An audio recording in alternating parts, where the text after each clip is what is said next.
A repetitive theme of the last two NBA Finals has been the constant chess match between LeBron James and Spurs coach Greg Popovich.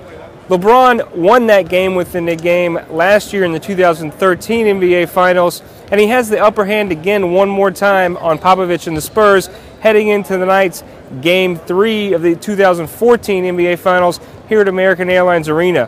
Game time is set for 9 p.m.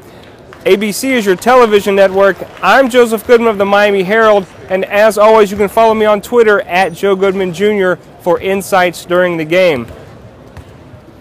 Spurs coach Greg Popovich dared LeBron James to beat him with his jump shot in Game 2 on Sunday in San Antonio, and LeBron James did exactly that.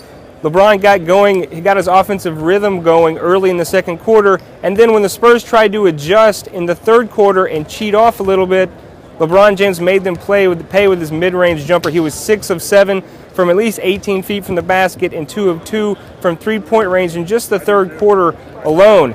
Now, if all that seemed familiar, that's because that's exactly the same way that LeBron James closed out the San Antonio Spurs here in this very building in Games 6 and 7 of the 2013 NBA Finals.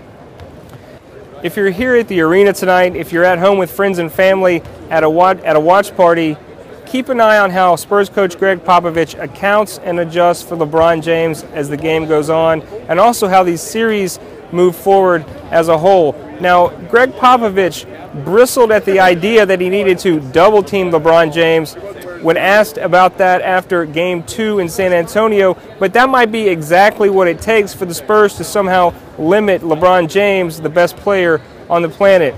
Of course, what makes LeBron James the best player on the planet, one of the things that makes him that player, is that he can account for a double team. He's proven that time and time, thousands of times over throughout his career, and that's exactly what he did at the end of Game 2 in San Antonio when he drove to the basket, drew Tim Duncan away from Chris Bosh, found Chris Bosh in the corner for the three-pointer.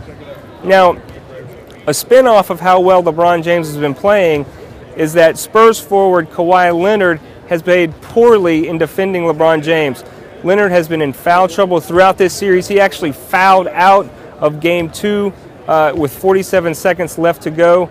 Spurs coach Greg Popovich this morning at shoot-around kind of began prepping officials a little bit to lay off the whistles, lay off the fouls. The Spurs aren't going to come back and win this series if Kawhi Leonard doesn't get going. I'm paraphrasing Greg Popovich now, but he basically said this morning that it's the finals. A player doesn't need to be fouling out of a game unless he walks onto the court with a hammer with the intention to bludgeon an opponent. It should be that obvious. Now, it's obvious to everybody that it might just take a hammer to stop LeBron James in the rest of these NBA Finals. That or simply turning off the air conditioner. From a properly cooled American Airlines Arena where the ushers ensure us that it's 63 degrees right now before game time, I'm Joseph Goodman of the Miami Herald.